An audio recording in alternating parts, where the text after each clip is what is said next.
Modern bukan mengantar mereka untuk meraih kenikmatan hidup, meraih sa'adah fid-dharain, sa'adatul hayat atau hayatan thayyibah dan teknologi kita, tapi sedang mengantar mereka menuju sebuah penderitaan yang berkepanjangan. Pertanyaannya kenapa? Karena mereka selama ini memproduksi ekonomi dengan beragam teori, politik dengan berbagai teori, teknologi dengan berbagai ragam produknya itu sesungguhnya adalah lebih mendatangkan azab ketimbang manfaat dalam pengertian spiritualitas. Karena semua itu ada di luar pusat eksistensi.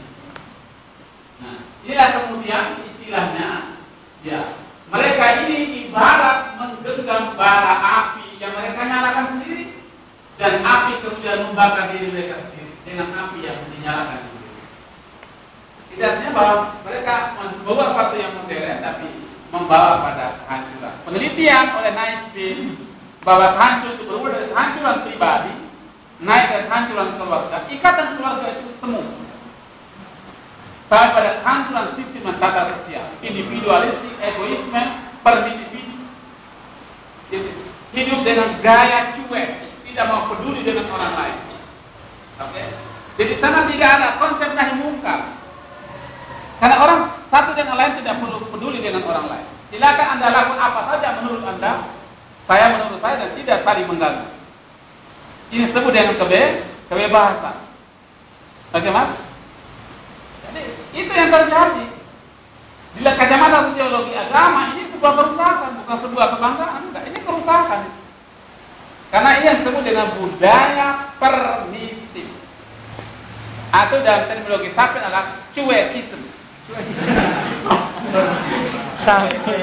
Egoisme. Oh iya, padahal dalam terminologi agama itu watawasau bil haqqi, watawasau bil sabr. Apa? Di situ ada dimensi al-amru bil ma'ruf, ada tugas an-nahyu anil munkar. Tapi kalau permisif tidak usah. Ini kita sebut dengan kehancuran sosial. Kenapa? Logikanya, asumsinya, semua penduduk bumi ini bagaikan menumpang satu kapal yang sama. Jika ada penumpang yang sedang membolongi kapal dan kita menyaksikannya, kita harus berusaha mencegahnya. Kalau tidak mencegahnya, kita akan tenggelam bersama. Hanya tindakan sekelompok orang. Inilah disebut dengan konsep nahi mungkar dalam terminologi sosial. Ini yang saya tidak ada di barat karena filosofinya adalah sekularisme, dan sekularisme inilah kemudian menjadi fondasi bangunnya hak asasi manusia versi barat. Padahal dalam versi agama Islam lebih pada antroposentris, lebih pada teosentris, bukan antroposentris. Barat antroposentris, kalau Islam lebih teosentris. Jadi ada hak asasi Anda, silakan Anda bebas, apa saja Anda lakukan silakan, tapi Anda harus bertanggung jawab. Dengan catatan, di samping hak asasi Anda dituntut punya kewajiban Anda. Bisa dipahami? Jadi ini yang terjadi di barat. Kritik kesehatan banyak sekali. Cuma saya tidak melihat di literatur yang Anda gunakan ini sesungguhnya dia memuat tentang kritik ini.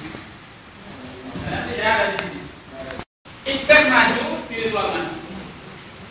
Maka sains ijtihad itu harus dikawal oleh kekuatan-kekuatan spiritual.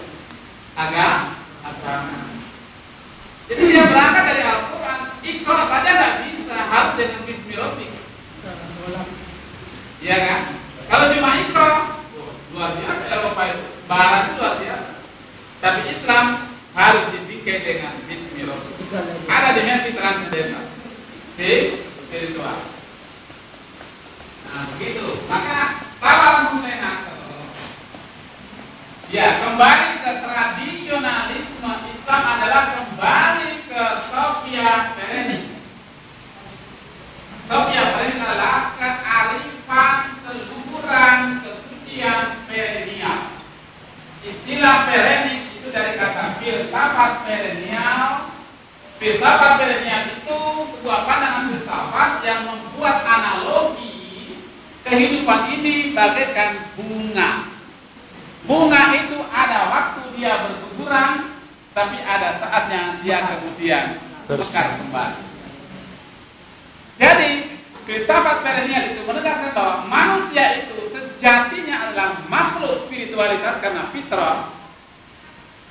Tapi ketika dia bergelimang dengan kehidupan, dia terpental keluar dari pusat eksistensi ini. Oke, lalu terjadi kehancuran dan pada saatnya manusia akan kembali ke spiritualitas. Kembali ke asal, bagaikan bunga itu kemudian dia mekar kembali. Itu yang kita sebut dengan siklusnya kehidupan. Jadi barat yang pusat ini kata Nasr, dandaninya itu bukan dengan teori ekonomi baru, bukan dengan teori intellek baru, tapi mendandaninya dengan spiritualitas. Bagaimana? Ya. Maka tesis dia tentang science and secret, pengetahuan dan kesucian itu satu paket. Karena semua yang di luar eksistensi lingkaran ini sesungguhnya adalah mata ulur. Mata ulur. Senda gurau saja ini sebenarnya adalah zilun zilal. Zilun zilal. Dunia zilun zilal. Dunia ini adalah ya apa bahasa saja? Sebuah ya bahasa kita ada tulisannya sendiri. Bagusan di mana? Dunia zilun zilal. Kalau bahasa saya ya keindahan palsu, sesuatu yang sifatnya fata morgana. Jadi kita yang terjebak dalam kemewahan dunia itu kita sebenarnya masuk dalam pusaran permainan fata morgana. Berujung dengan nihilisme. Sudah ikut kuliah. Itu yang disebut dengan mata ulur. Jadi spiritual di sini kembali ke pusat ini. Pusat eksistensi adalah spiritualitas. Maka dia mengatakan perlu ada sains dengan kesucian. Itulah istilah. Ini kemudian yang ketiga tawaran dia tentang the transcendence of religion. Kesatuan transenden agama-agama. Sesungguhnya menurut Nasr, pada asalnya agama itu adalah satu. Itu bagaikan mata air. Kemudian dia mengalir lalu membentuk sungai dan anak-anak sungai. Jadi kalau Anda ingin selamat, bergeraklah kau kembali ya dari hilir itu kembali ke hulunya, yaitu kembali ke mata air kehidupan. Filsafat mengajarkan tentang Madinah itu adalah mata airnya peradaban. Madinah adalah mata airnya peradaban. Kenapa mata air peradaban? Karena Madinah itu sesungguhnya adalah jakarnya spiritualitas. Satu adalah spiritualitas. Madinah itu menjadi mata air peradaban karena di sana adalah bira intelektualitas. Dan Madinah itu menjadi mata air peradaban karena di sana adalah bersamanya moralitas. Jadi spiritualitas, ilmu dan intelektualitas dan juga moral itu satu paket. Ya, itu tawaran Hussein Nasr. Cuma sekali lagi kita tidak melihat ada di dalam referensi sejarah. Dan oleh karena itu maka tidak terucap atau tidak terlahir dari apa yang sudah tadi disampaikan. Bang, yang mana? Tadi disampaikan. Islam dan Naskah tadi disampaikan. Itu judulnya Islam and the Fire of Development. Itu memuat tentang kritik. Soalnya banyak kan teman-temannya kenapa nggak ditulis di hasil loh kalau udah disampaikan harus. Anda mungkin pernah membaca, mendengar anekdot sufi. Iya Pak. Tentang Mullah Nasruddin itu. Itu saya kira menarik. Jadi sebenarnya yang dipakai oleh Hussein Nasr. Anekdot itu menceritakan bahwa suatu ketika si Mullah ini kita anggap aja Malioboro, Yogyakarta. Mullah ini dia jalan kaki dari depan stasiun Tugu itu ke Pasar Beringharjo.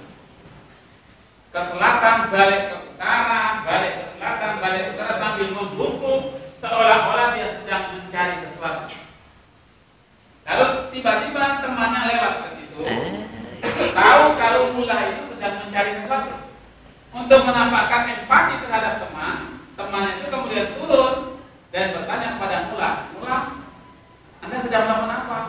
saya sedang mencari kunci. Akhirnya teman itu tidak perlu tanya lebih jauh, ikut membubuk dan mencari ke selatan, balik ke utara ke selatan, balik ke utara. Mereka tidak menemukan apa-apa. Lalu teman yang kemudian bertanya, di manakah kunci itu jatuh? Mulai menjawab, kunci itu hilang di rumah. Jawabnya, Sudah. tapi kenapa mencarinya di Malioboro? Kata ulah, di rumah itu gelap gulita, sedangkan di Malioboro itu Terang di bawah cahaya lampu yang terang. Iya. Itu sesungguhnya ada sebuah kritik bahwa lampu Malioboro itu telah mencerminkan tentang peradaban modern yang serba mewah, oke? Dan manusia berkerumun di situ. Nah, ibarat larang itu, dia mendekati cahaya, tapi akhirnya satu persatu berguguran. Itu tafsir. Ya. Masaluhum kama tahira di istawqadana, falamma ada asma hawlahu, zahaba Allahu bi nurihi. Wa tarakahu fi dhulumatin la yubsirun. Coba menarik. Masaluhum kama tahira di istawqadana, falamma ada asma hawlahu, zahaba Allah bi nurihi. Kenapa tidak memakai zahaba Allah bi narihi? Nurnya yang dicabut, bukan narnya. Dalam kajian sufi, api itu dua fungsi. Fungsi memanas, membakar itu nar, dan fungsi nur adalah menerangi. Dalam kajian sufi, ya. Tetapi di situ kata Tuhan, yang saya cabut dari tengah kehidupanmu adalah nurnya. Berarti yang tinggal adalah nar. Nur itu lambang keselamatan, sedangkan nar adalah lambang kemusnahan dan kehancuran. Kan begitu. Jadi, ya, tadi itu bahwa yang mencarinya di lampu yang terang benderang itu adalah gemerlapnya kehidupan modern. Kenapa rumah menggelap gulita? Itu setelah manusia mengabaikan apa yang disebut dengan pusat eksistensi. Nur, hati kata Nur Polis Majid itu adalah locus fitrah. Dan aslinya hati adalah nur. Ruh itu aslinya adalah an-nur. Jadi ruh itu aslinya adalah nur, adalah cahaya. Dia masuk ke dalam diri manusia, diliputi oleh zulm, oleh daging, oleh tubuh, lalu dia berpeluang untuk menjadi gelap gulita. Ditambah lagi dia bertetangga dengan nafsu, akibat dorongan amarah melahirkan satu dosa. Dosa itu akan muncul titik-titik hitam yang melingkari ruh itu. Lama kelamaan kemudian menjadi gumpalan hitam, menjadi gelap gulita. Tidak menjadi gelap, nurani berubah menjadi zulmani. Sesuatu yang gelap. Kehadiran agama itu yukhrijun nas minaz zulumati ila nur. Kehadiran agama itulah mengantar manusia keluar dari kegelapan menuju cahaya terang. Itulah simbol dari Kartini habis gelap. Terpilah terang. Jadi saya kira ya ada titik. Saya kira itu minta maaf saya harus terlambat.